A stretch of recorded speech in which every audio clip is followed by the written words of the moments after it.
Okay. All right. So we're in a unique situation right now because Howard is officially no longer our chair. The first item on the agenda will be about voting in for a new chair. We do have a quorum, and in spite of having not everybody here on the committee. And I'm just winging this, to be honest, but I do have an opening requirement that I think we have to read every time. So I'll read that and then we can go from there. So this notification and confirmation, this meeting is being held via Zoom under a law signed by Governor Baker on July 16th, 2022, granting authority for such virtual meetings and extended by Governor Healy through March 31st, 2025. Confirmation that Mass Commission for the Blind records SAB meetings, allows for local recordings, and makes such recordings available to the public. And now I'll welcome our members to the public for attending the meeting, and we will have any questions and answers at the end of the formal part of the meeting for those that have any. So that's kind of the summary that we have to say. I guess so. The first item on the agenda is about a new chair for SAB, and we've been trying to just keep things communicating open while we're here, and I think that's the first item we have to resolve. So, Brian, can I ask a question? Yes, of This course. is Blair. Before we make a decision, is it possible that we could just have an interim chair until we have a full board? So Brian, you have the quorum at this point. Right. And No. it may, the governor's office, there's a whole process that goes on. So it may be months before you have a full board. Right. We need to continue working. I understand that. Right. I thank you for prompting that. That's a good point. Can I just get clarification on that, Brian? John, are you saying, this is Kathy Pekauskas. John, are you saying that waiting to formally elect a new chair could take months, because it could take months to get up to our full board of 5? So in my past experience, although the members may be selected and appointed, this is a different administration. In previous administrations, it has taken at least 2, 3, 4 months. And our attorney is on here.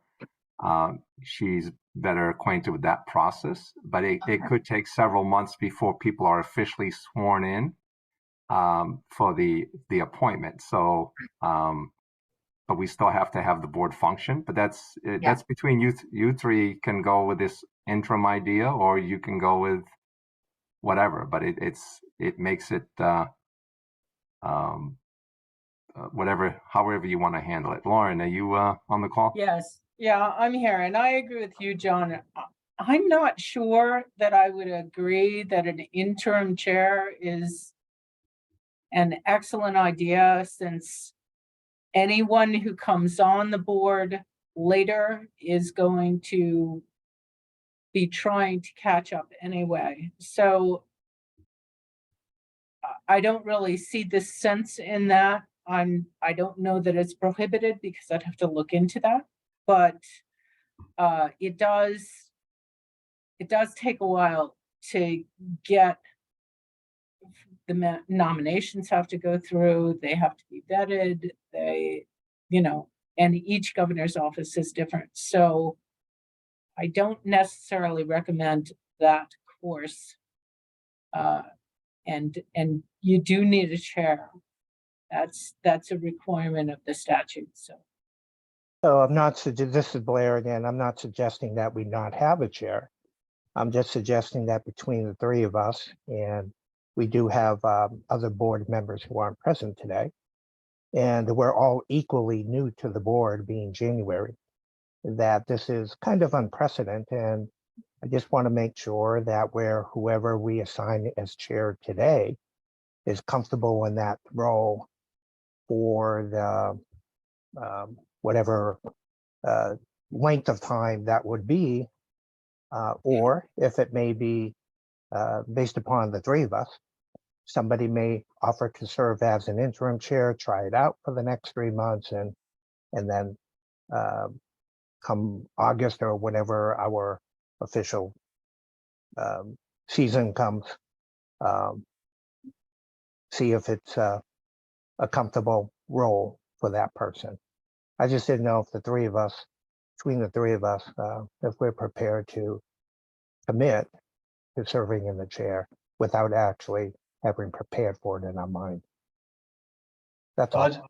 This is Brian. I know Kathy and I had an email exchange where she said she could not be considered as a chair at this point. I don't know if that went to everybody or just you, and I can't remember now, I Kathy. think it was reply all. I make sure I Yeah, reply I think it all. was. And I Yeah. replied all saying that I'd be willing to do that. Okay. But obviously, we're in unique times, and I'm not saying I couldn't do it by any means, but I think from your point, Blair, whatever we decide, that person as chair certainly could find out that if they don't feel comfortable with it, they could make a notice about it and recommend a change at some point when we have a full committee again. But Okay, fair enough. I think that's probably how I'd go. Based on Lawrence and John's comments, I think it's better to have somebody locked in, at least for now. Blair, Okay. the chair can also resign at any time. So if someone is elected today and then come 3 months down the line, or you have your board fully, they could decide to step down, or they could decide to continue if they think it's what they want to do. So that way it would so that option is always there for whoever becomes the chair. Okay, thank you. I think given the circumstances of the last couple of months that we should just dig in and plow forward. So on that note, would you like a motion? Is that what we do next, or? Yeah, I think Robert's Rules of Orders would want a nomination. Yeah. I'll make a motion to nominate Brian McDonald as our chair of the SAB. I'll second that. I guess all in favor? And I'll vote for myself, so we have a quorum. Aye. Okay, congratulations, Brian. You have my full support. Well, thank you, Kathy. And mine as well. Thank you, Blair. I know this is unique times, and I can make the promise that I want to do everything to make this work for the committee. I took the oath to help our state and to help this commission, and that's my priority and interest. And we'll work through it, and we'll get other people appointed when it can be done. So in the meantime, we have a little smaller group, but we're legal with a quorum. So thank you. Thank you. All right. So this agenda also was thrown in haste. I just threw it out there when we were trying to get all this figured out. And I do think we can. Some of this is relevant, of course. The voting to accept the minutes, I think we should do that next. I've read through them and I don't have any edits to really worry about. But if anyone else does for comments, we can go through that. I'll make a motion to accept the minutes. I second. All those in favor? Aye. Aye. Abstain? None hearing.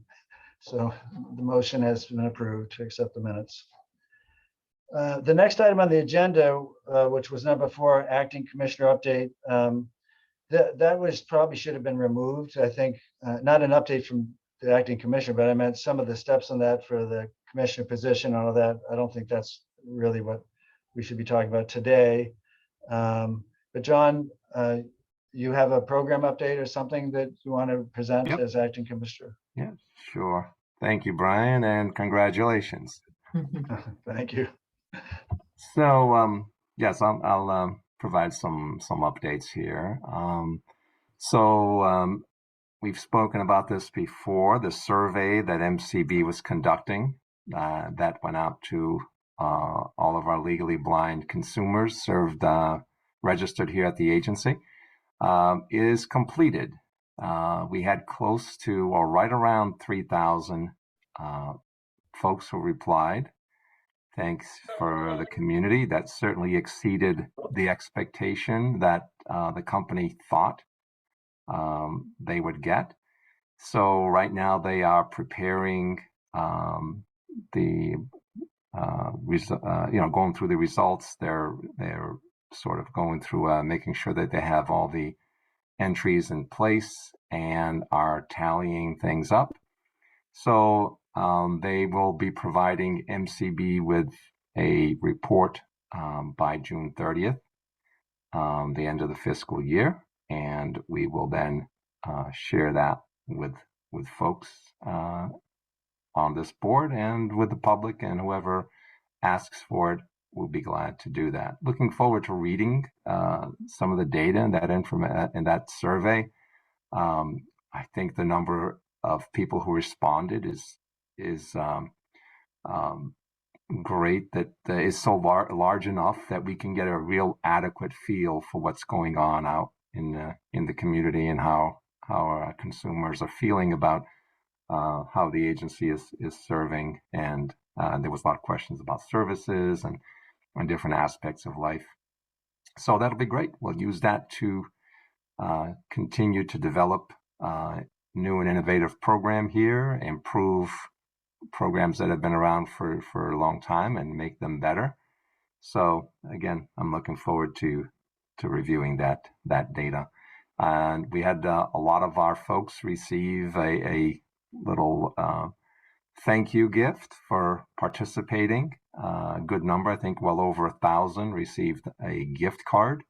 So enjoy your gift cards, and thank you for participating, and we look forward to sharing those results with you.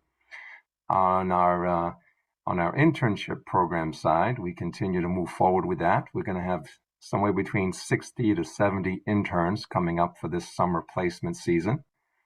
We've had our soft skills training just a couple of weeks ago that 90+% of our interns attended. Again, just another way to provide more information, provide some additional training as they embark on entering a new situation in their life, a work environment setting, a professional setting.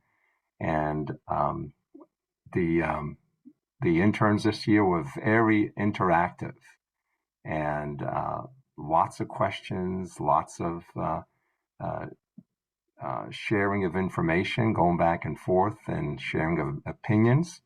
And looking forward to as we kick off our opening ceremony online, and then the internships will begin, and then we will have our closing ceremony in person. So that will be returning back to what it used to be before COVID, and we are starting to hold more meetings at the agency in person.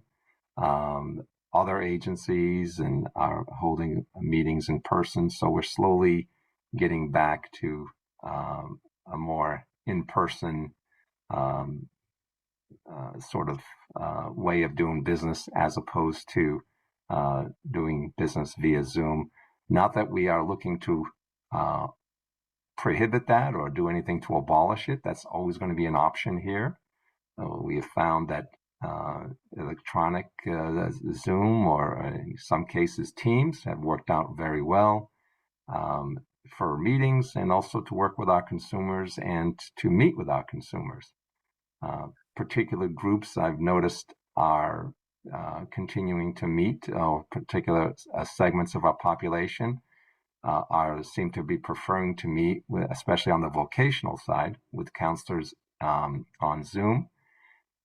For regular standard meetings, a lot of our training aspects, our mobility unit, our rehab teaching unit, obviously they're doing some training. Some of it requires hands-on, so a lot of that is being offered in person.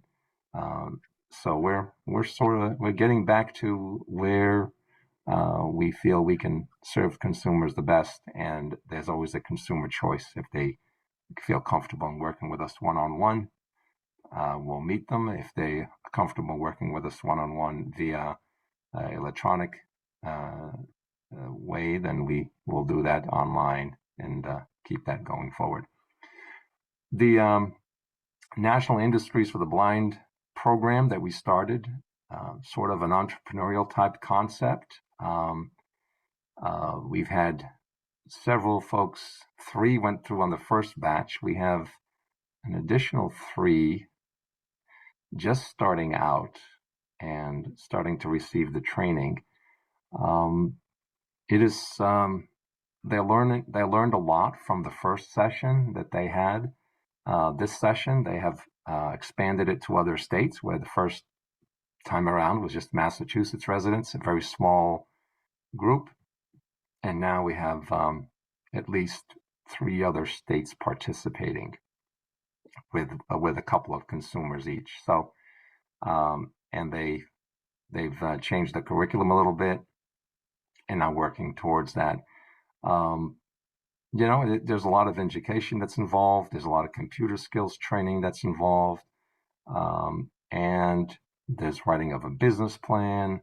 So there's different aspects that are definitely being worked on by the trainers to help these individuals sort of move into a more independent, self-employment type arrangement as they move on. So, as small businesses, some will go and some will not. So we'll see how these folks do. There's no guarantee in life. One has to try things. Alexa, volume 1. Yeah, and one has to try things, and that's what we're looking here to give people an opportunity. So the next generation, the next gen, we call it, the partnership grant that we have with the Mass Rehab Commission. They have pretty much fully staffed now. We have our Employment Services Unit is the main liaison between MRC and MCB. And we have 15 consumers working with them at this point, receiving additional services. This is on a vocational rehabilitation side. And receiving additional services, peer support services, and some different types of counseling and mentoring. So we continue to watch that program and see how that works out. Again, that's a grant that has another couple of years to go on it, and then an additional year, I believe, of evaluation before that's finally terminated. But again, there's always opportunities out there we're looking to get involved with, and that looks to be good. On the state funding side, the earmarks, we had lots of referrals this year, and folks received additional training through the vendors, Carroll Center for the Blind, Mass Association for the Blind and Visually Impaired, through the Polis Center, with the vendors they retained. So funding has been pretty much exhausted, and time is running out for this year. So we'll see what happens next fiscal year, which I'll touch on in a couple of minutes. So we're still going through lots of changes here at MCB.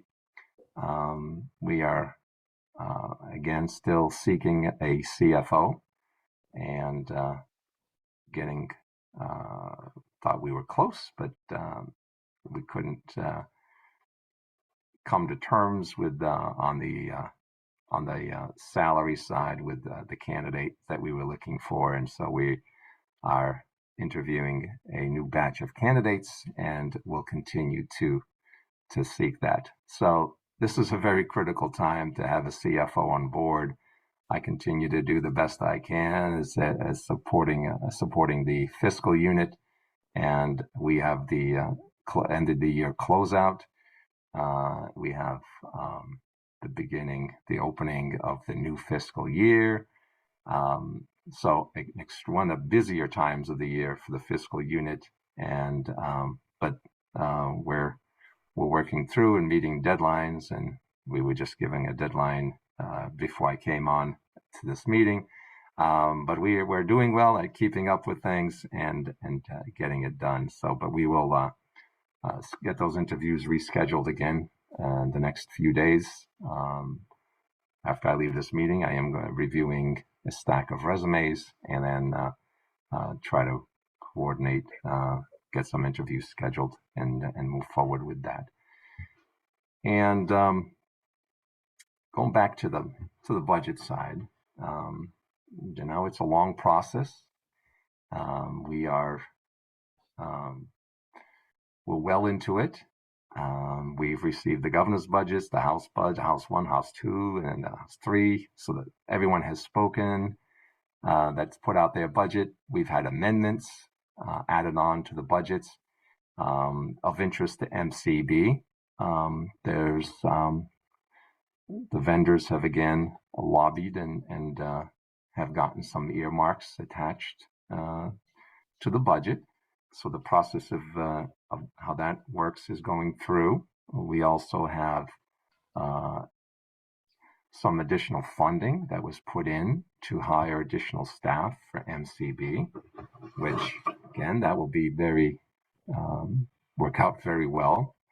And we can bring new staff on board to continue to provide the services we provide. So if it all makes it through the conference committee, which is the next step that it's moving through, and it will then go to the governor's office, and if the governor signs off on the budget, doesn't veto anything, then it comes back and we will start the process all over again on July 1st.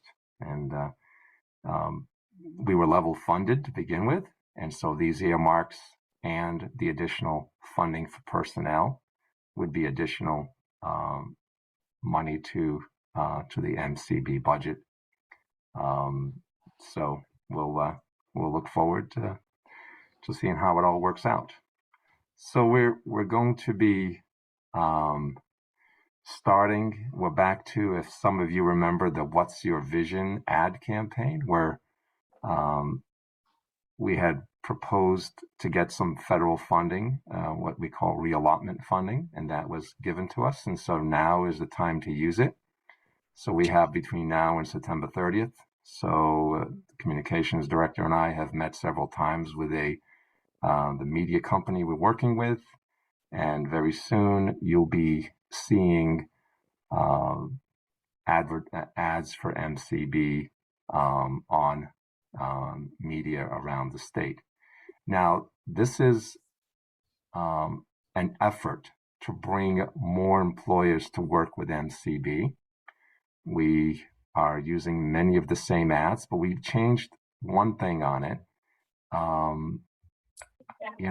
want to get feedback.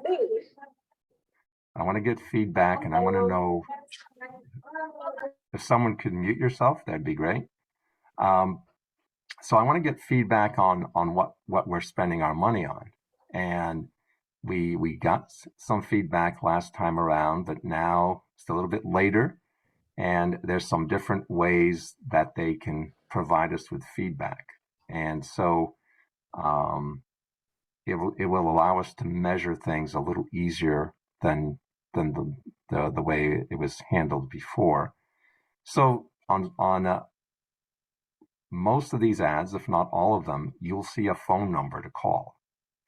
And the number that you'll see to call is not MCB.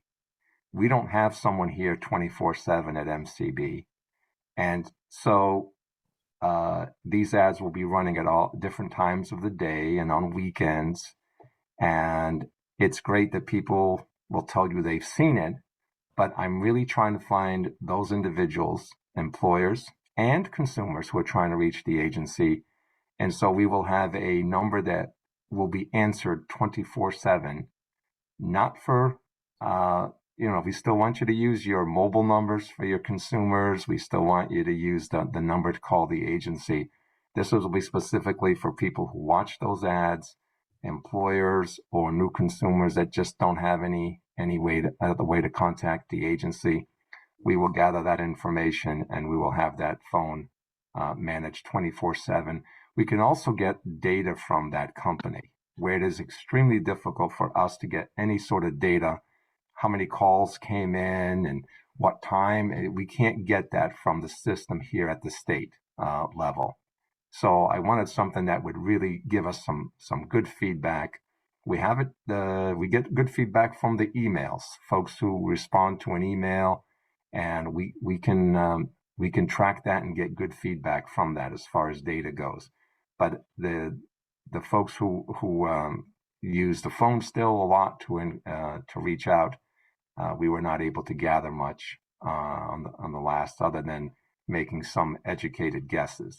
But this we'll have much more concrete data and can monitor how many people are reaching out to us, so that we can, we'll have data on, even if they're just calling for some simple information, we'll know who they were, we'll have their name, their number, and it'll be, so it's something different that you'll see. So that number will only be active during the campaign, and then we will no longer be using that number. So our numbers will not change at MCB. We will continue to use our numbers to do our regular day-to-day business.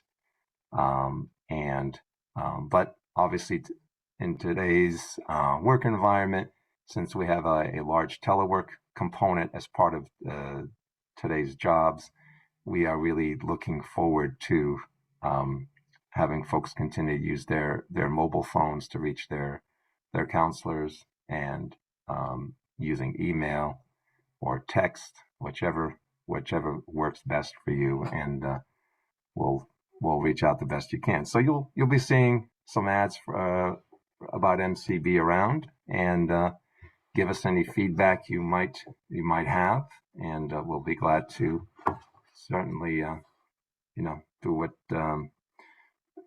we're trying to reach out. We're trying to we really want to get employers. We keep saying there's a lot of job openings out there and employers can't fill them. So here it is. It's the ad campaign. It's being paid for VR dollars. So we're not ignoring our SR consumers or our children's services folks.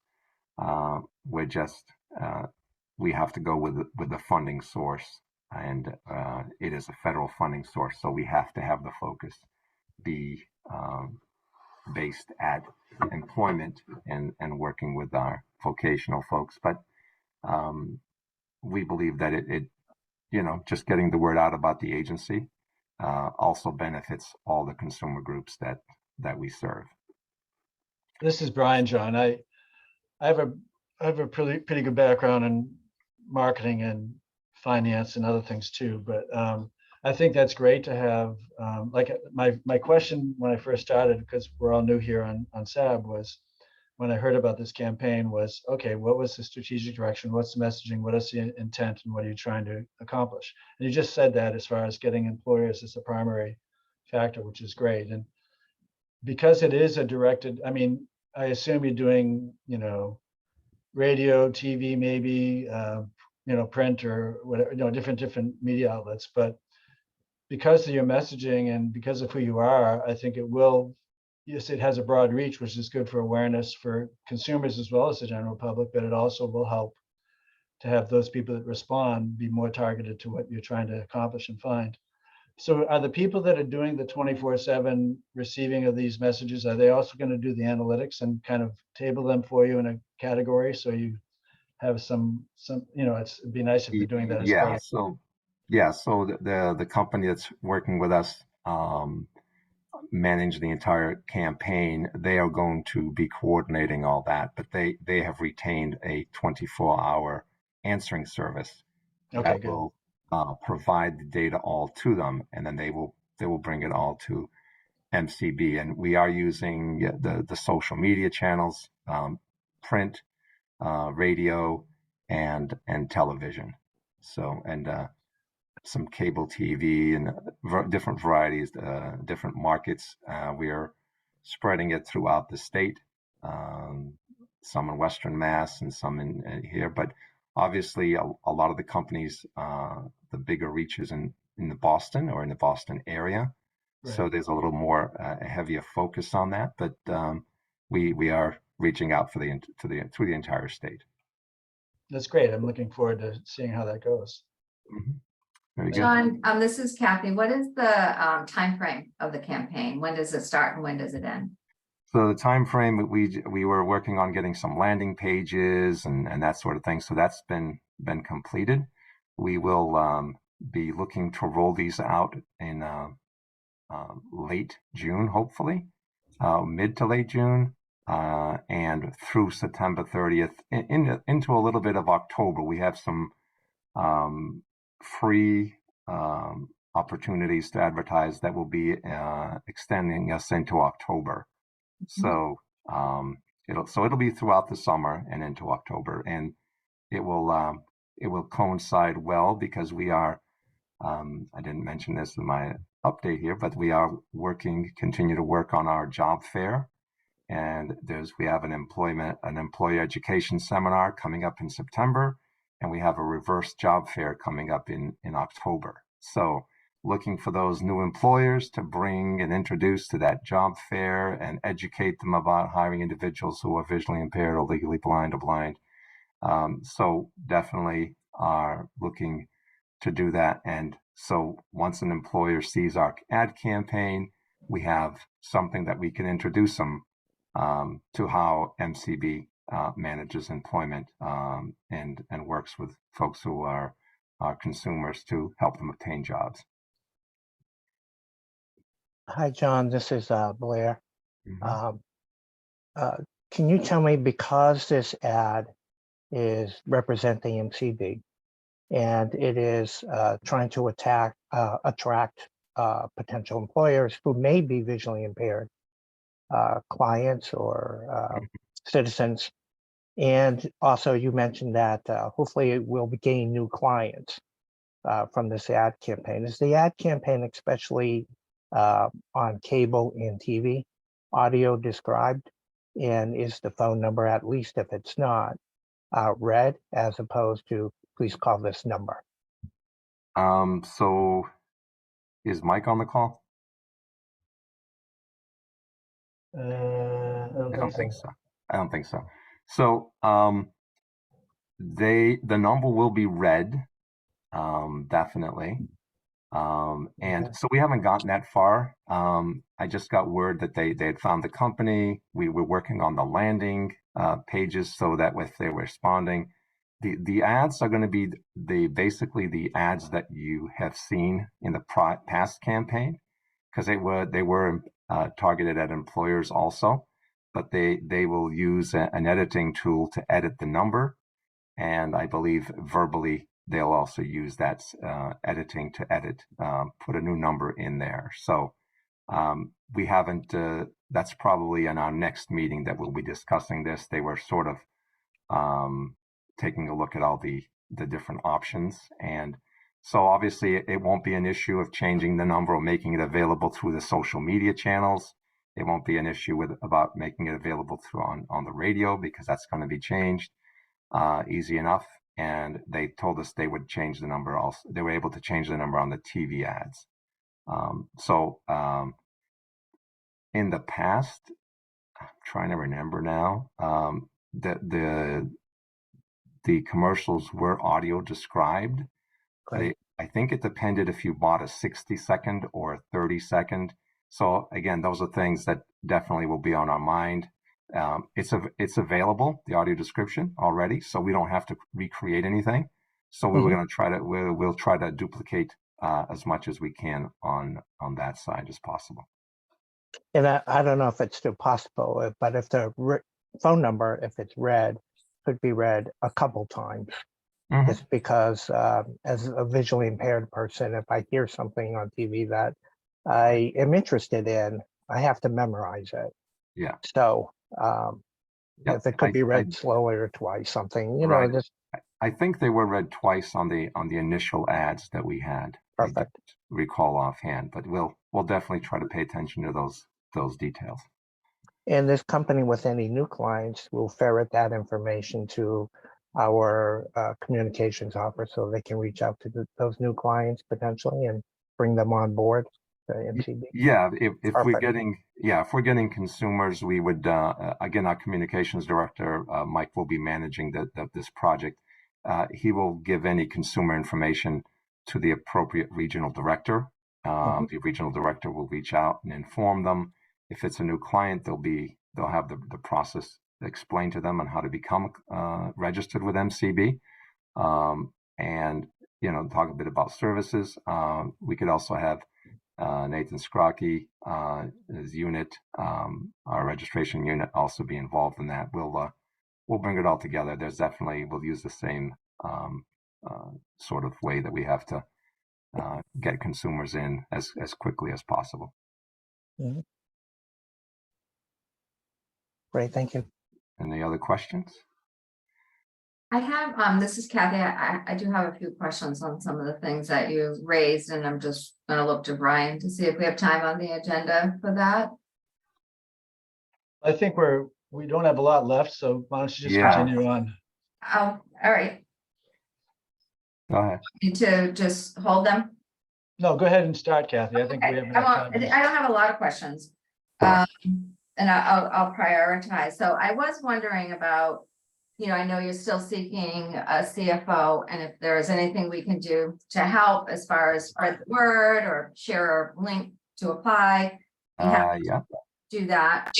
If you know anyone, send them over to mass.gov and look under employment under MCB, and it's there. It's posted. They've posted it on several of the large jobs seeking boards that are out there. That's all handled through HR. I don't have directly any over management on that, other than they tell me what they're doing. They have talent acquisition folks involved in this now to try to bring the appropriate talent in. So it's and HR is not. We have a liaison, but we don't have the folks that are handling the posting and getting it out there. I'm on the end part where I get to review the candidates that are put through. So the candidates are screened by the HR unit, and then I get to review them once the screening has gone through and they're available for me at that point. Yeah, thank you. So my question actually was, I was wondering where this is such a, critical time of year for that type of role and activity, if you're able to get any support from EHS during this time, or? We have gotten support from our from MRC. We've called over and they've sent some of their fiscal folks to answer questions. Okay. But to have someone come walking into a process they're not familiar with, it sometimes can be a little more chaotic. But we do have support from the comptroller's office, from A&F. We have an A&F analyst. Yes, is there support? Great. The answer is yes. There is. Glad to hear that. Yes.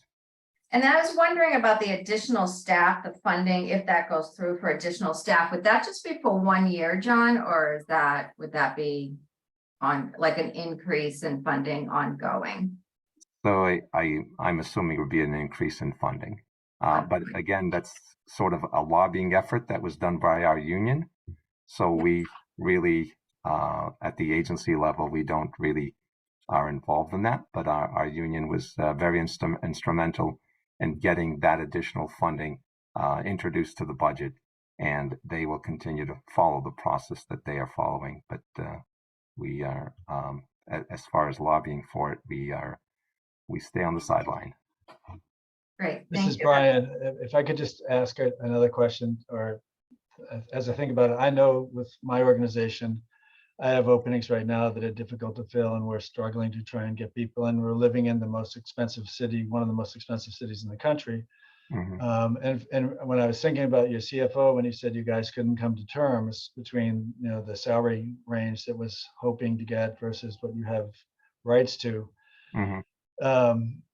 inflation and all the factors right now are pushing that, and it's an employee market still as far as demands and trying to negotiate. But at the same time, when Kathy was just referencing these additional funds, if there's any way that some of that could go to bridge that gap with this new position, because you want someone who is competent in doing it. If that's the market rate right now, it's kind of hard to, unless you settle for lesser capability that could grow into it perhaps. But it's something always to try and figure out, and I'm struggling with it. I know a lot of other companies are too. I agree with you 100%, Brian. Yes, that it is a struggle to find not just this particular position. It's a struggle to find qualified mobility instructors, vision rehab therapists, or rehabilitation teachers. Vocational counselors, not as much, and social workers, not as much, but the assistive technology side is also very difficult. Yeah, so it really makes it difficult when we're looking, and we do have openings in various other openings here at the agency. So we're working to try to come up with different remedies. And again, HR, we try to impress upon them that we need to compete and we need to be out there, and they agree that we need to compete. So we're working the best we can with that. So the current funding that the union lobbied for is very specifically targeted towards hiring certain positions. So Right. the funding is not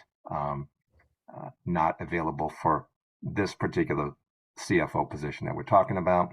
But the agency has funds. It's not that we don't. It's more of an HR matter that I'd rather not go too much in more. Yeah, no, and I'm sure the whole state system's more complicated, so I understand that. I was just trying to think of ways to solve Mhm. those gaps. Yeah, No, I've repeated many of those ways. Yeah, I agree with you 100%. yeah, I understand. Very good. Well, thank you. I know you talked a lot about the budget briefly, John, and I don't want to dig into it more. I don't think we have to, but I do want to say that Lucy's spreadsheet that she sent out, I thought was really well laid out and easy to comprehend, even for me as a new person in this role. So Yeah, I thank you for that. the financial spreadsheet. Nathan Impia, you on the call? Yeah, I'm here. Hi, Nathan. So Nathan is our new budget director. Just started with MCB in April, and the the committee had asked us to provide some information. This is similar to what was provided before, but we have added some additional information that sort of shows you how much money we have gotten into each of the what we call appropriations, and then how much has been encumbered, and then how much has been actually paid out. So I'll let Nathan, if you could run just through a couple of those appropriations, focus on the 1,000, the 2,000 account, maybe a couple of the federal accounts, and then if the committee has any, the board here has any questions, we'd be glad to answer those. Yeah, sure. So we'll just start with the 1,000, the community services for the blind, this appropriation. The way it works is the first column, FY23, 7.8 million is what was approved. The next column is what's called the year-to-date allotment, which we can receive supplementals during the year, so it can necessarily be higher, is 8.2 million. When you put together the encumbrances and expenditures combined, right now we have committed $7.3 million against this appropriation, or 90%. So that's basically our planned expenditures. We can go down to the 2,000, the Deaf Blind Extended Services Program. 15.6 million was approved in FY23. Our year-to-date allotment is 16 million. Our combined encumbrances and expenditures is 14.9 million, or 93% of this appropriation has been committed for the year. That's typically how the state works. The federal grants down below, they're on a totally different fiscal year. We kind of work in layers. So looking at just one of the federal grants as an example, 3021 Vocational Rehabilitation Services. It's made up of several grants, which in the accumulation of rewards, we have 10.2 million. Combined between encumbrances and expenditures, 8.4 million has been committed, or 83% of this entire grant, as you may. It's made up of numerous grants, but basically on this particular line.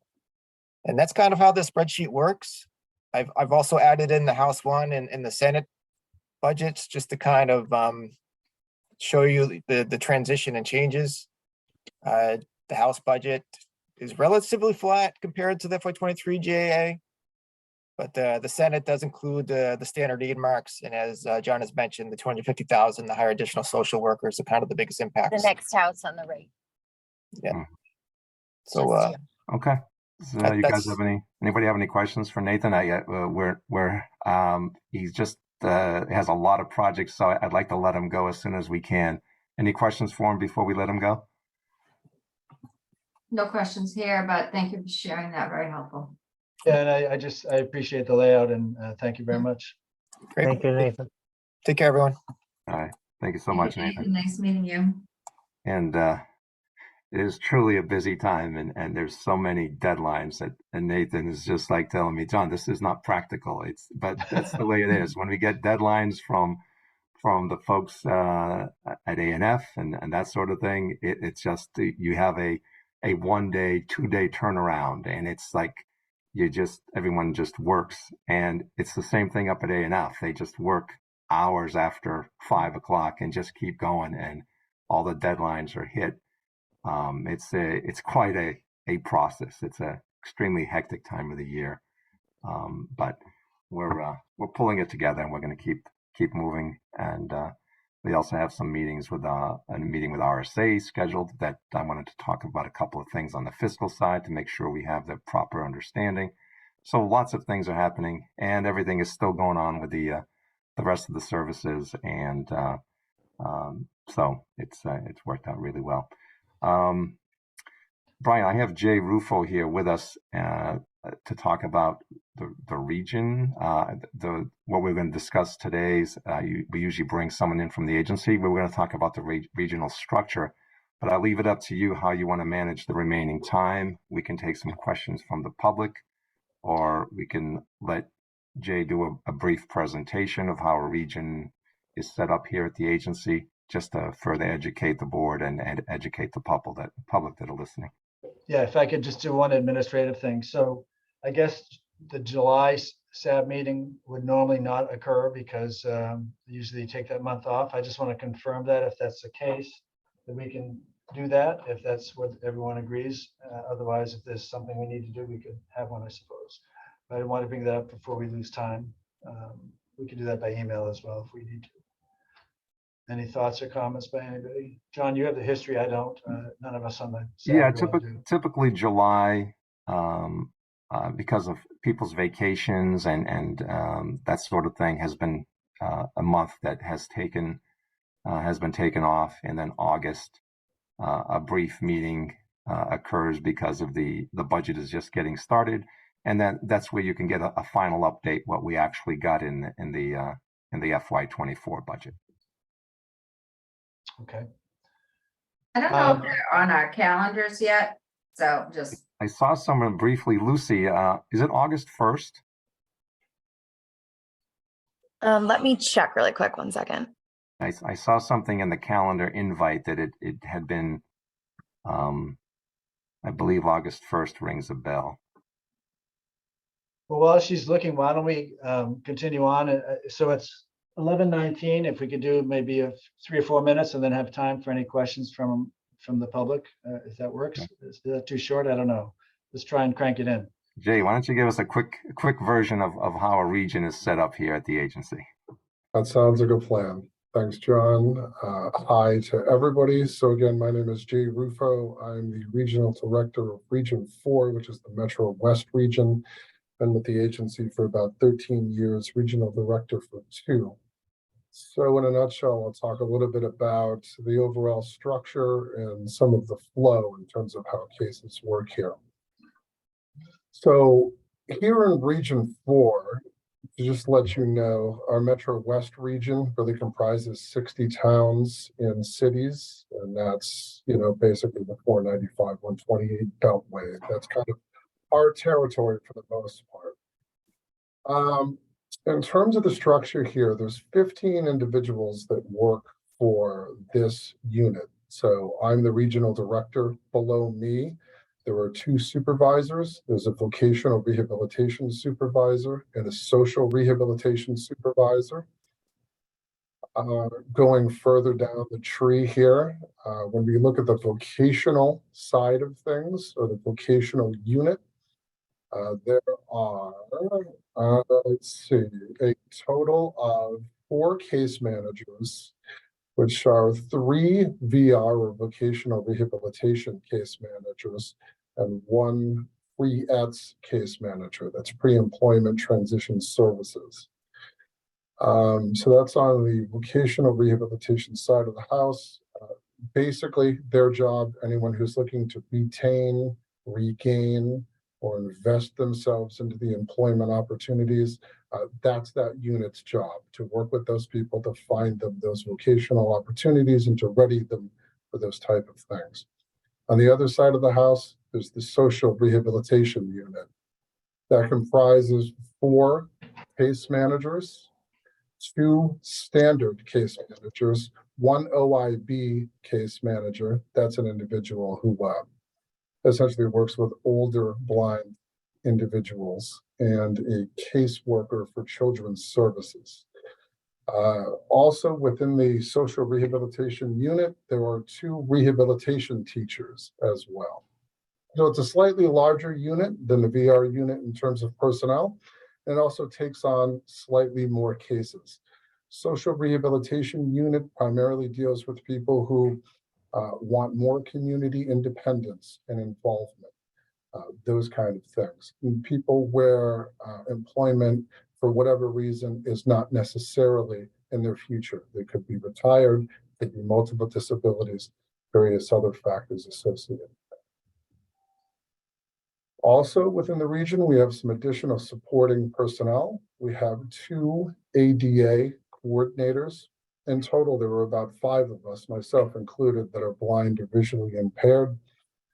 One of our ADA coordinators helps us out greatly with all of the finances and the way how things move. And then we have another individual who helps drive and coordinate those type of in-home functions with our low vision or blind colleagues, getting from their homes or to the office out to go see clients. So that's roughly how this works. Just to recap, there's the VR and SR units, case managers on both sides. There's rehabilitation teachers as well, who go out and teach a wide variety of social and independent skills to individuals. That also falls under the social rehabilitation unit. And just quickly with regard to case flow, when somebody is legally blind or their information is sent to the Commission for the Blind by the eye doctors showing that they're legally blind, that information is captured by our central registration unit. And then what they'll do from central registration is they will determine where those individuals live. And if they're in a particular region, those cases will go to the regional director. Then the regional director takes a look at those cases, makes decisions on whether or not they go to the social rehabilitation unit or the vocational rehabilitation unit.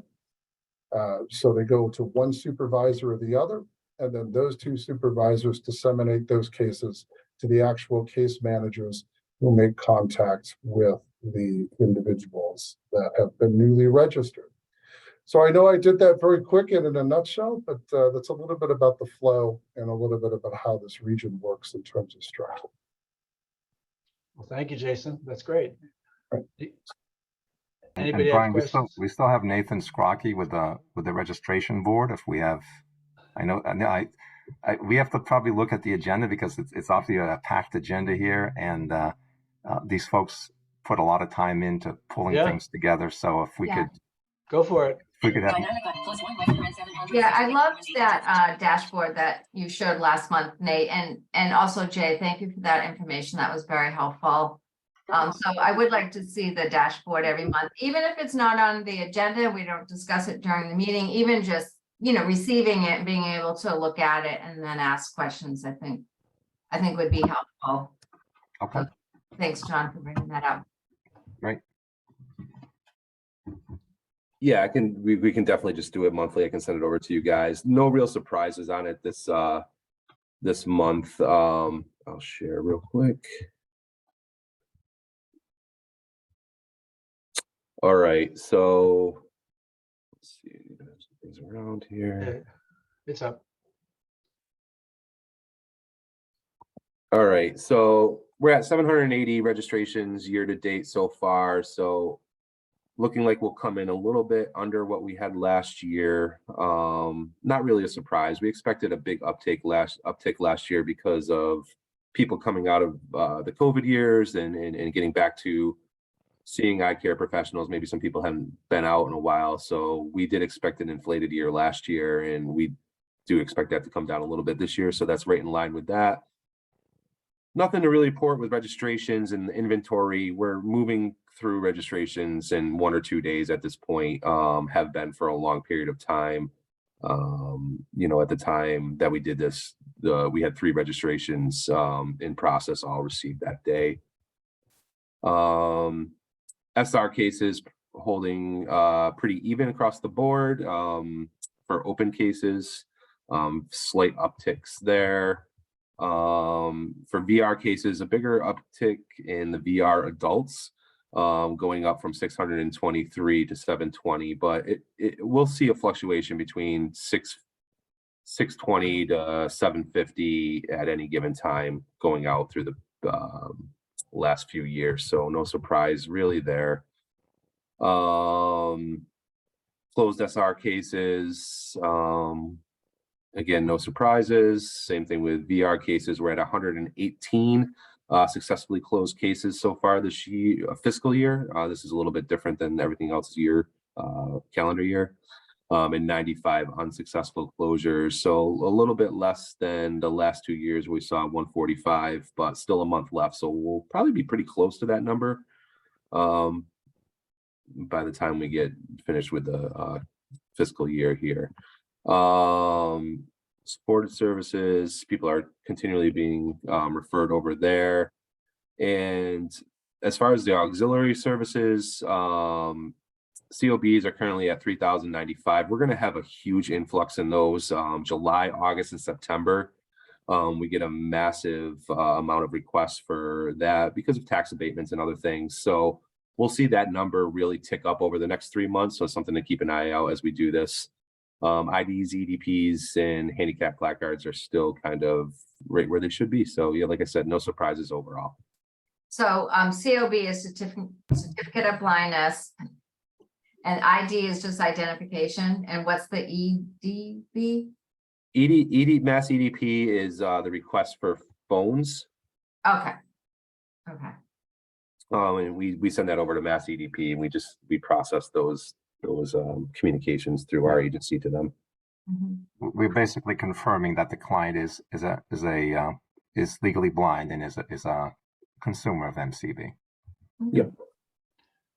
Thanks for that quick summary, Nate. So yeah, I think we'll put these, if you can set it as Kathy was saying, we can put it higher up on the agenda in the future when we want to crank these out. So yeah, I think if there's something that's of note, like we're seeing something that's an anomaly, I will let you guys know and for us to discuss. yeah, perfect. When you say federal fiscal year, is that October through September, Nate, or is that July through June? The federal fiscal year is October through September, but the fiscal year for the closures is the state fiscal year. Great. Okay, so we have a couple minutes. I want to. We don't have a lot of time, but I don't care if we go over a minute or so. But if anyone from the general public has questions or comments, we can entertain that right now. I'm looking for hands or any evidence. Seeing none. We've answered all the questions today, Brian. Great job. And we're ending at 11:29. Oh, we have a hand raised. No. Oh, there we go.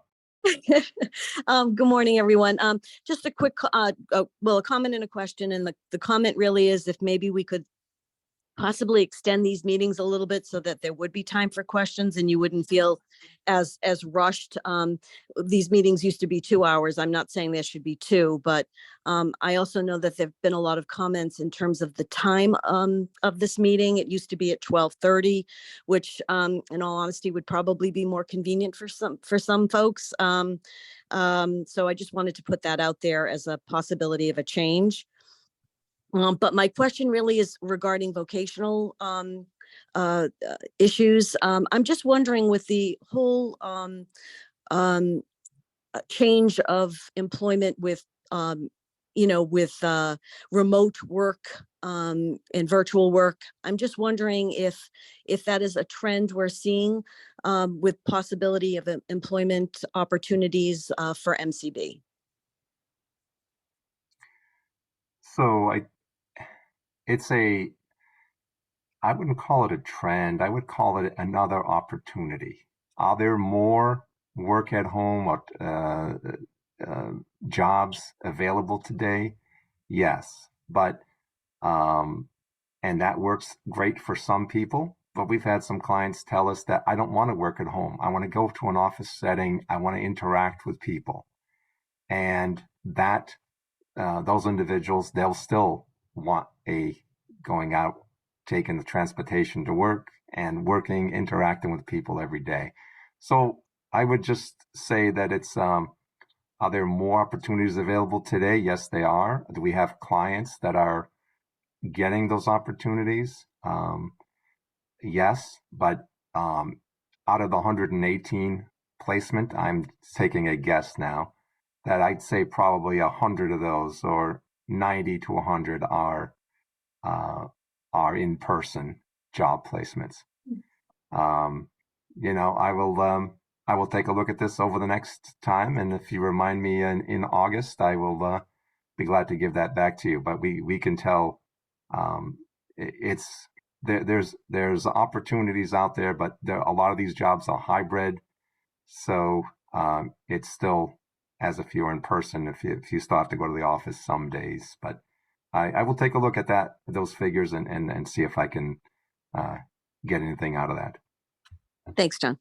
Thanks. I think everyone is going through those issues, trying to figure out the future of how that will work out. So it's all in motion right now. Anybody else? I noted, Nona, about your time frame request. We can talk with the other members about if that works for them or not, to go a later time or extend it a little longer. I did check on my calendar. If Lucy's found out August 1st, it did have it for 10:30. I don't know if anyone else saw that, but it was on my calendar for that time. Yes, August 1st. Okay. Thank you. Why don't we assume that for now in the interest of time, and we can look at that note for the future about changing that time or extending the length of that one even. And I do hope that I can have more efficient agendas that would be better organized to have the time work better to our advantage too. Brian, this is Blair. Just one quick thought, and I know that you mentioned that we may consider this by email, but being that we've had a change in commissioner and a change in our own SAB chair, and we're all trying to get to know one another, I would be open to meeting in July, just because I feel it's important for us to begin to work differently and get to know one another. So if the rest of the board would be open to a July meeting, I just want it to be known that I would be available. And also, thank you, Nona. That was actually a point I was going to bring up. If we could start with whenever our next meeting is and schedule it from 12 to 1:30 and give that a try, I'd be in favor of that as well. Our board is limited right now. It's the three of us speaking. Kathy, you and me, Blair. Yeah, we can speak offline about this, but I just wanted the public to know that we are listening to them and taking it into consideration. No, I agree. And if we extend the length of the meeting and we're efficient and we don't have to continue on, we will end it early. So we can figure all that out. Exactly. I agree. I'll just speak up and say it would be challenging for me to do an hour and a half during the day. Yeah, So it's a long I meeting. would like to stick to the hour meeting and maybe just be just prioritize agenda items. So we leave the 5 to 10 minutes at the end for community participation. I do believe, that, again, I apologize. This one I threw together very quickly, based on the one No prior. apologies necessary. But at the same time, I do think we can be much more efficient with the bullet items of the regular part of the meeting, and then have it. We'll see how it goes. Let's assume. I don't know about July. To be honest, I don't know what that does for MCBs. They're trying to wrap up a bunch of things to coordinate this on their end and their time. I respect that with the end of the year as John described. I think I'd prefer Blair to defer to August for this next meeting and give them time to recover, and then they can report to us. And we can still talk offline about ourselves to get to know and look at our own processes maybe, but Mhm. I'd be happy to schedule those kinds of calls with everyone individually as well. Let's Okay, assume for now, August 1st at 10:30 as it was, and then from there, we'll try and figure out what we can do to accommodate everybody, if that makes sense. Appreciate it. okay, Sounds thank great. you. All right. Thank you, everyone. I think Thank that you. Thank you, concludes the everyone. Have a meeting, good day. and we'll Thank bring you. it to the end. Thank you. Thank you.